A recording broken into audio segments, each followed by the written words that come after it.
La réunion annuelle de la Commission baleinière internationale s'achève sur un demi-échec pour les partisans d'une protection accrue des cétacés. Les membres de la Commission ont rejeté l'idée de créer un vaste sanctuaire sur une zone de 20 millions de kilomètres carrés en Atlantique Sud. En revanche, les adversaires de la chasse sont parvenus à renforcer la surveillance de la pêche japonaise. La nouvelle résolution va désormais obliger le Japon à se soumettre à une nouvelle instance d'experts de la Commission qui sera chargée de valider ou non la chasse à la baleine des navires japonais. Nous verrons maintenant si la nouvelle instance apporte un changement, explique ce consultant adversaire de la chasse à la baleine qui regrette que la Commission n'ait pas de véritable levier de pression sur le Japon. C'est seulement de la bonne volonté, dit-il. Je doute que le Japon y soit prêt. Cela dit, la communauté internationale a été très claire. Nous voulons un processus indépendant.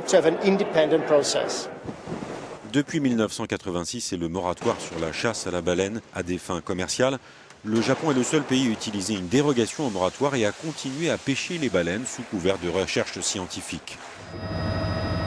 Malgré le moratoire, les baleines chassées à des fins commerciales restent les plus nombreuses devant la pêche scientifique ou la chasse traditionnelle de subsistance autorisée pour les peuples du Grand Nord.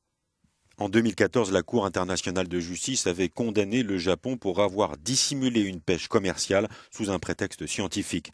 Le Japon a repris ses activités une année plus tard alors que l'Islande et la Norvège continuent eux de pratiquer une chasse commerciale à la baleine. La Norvège est le plus gros chasseur de cétacés avec 736 baleines tuées en 2014 contre 333 pêchées par des navires japonais l'année dernière.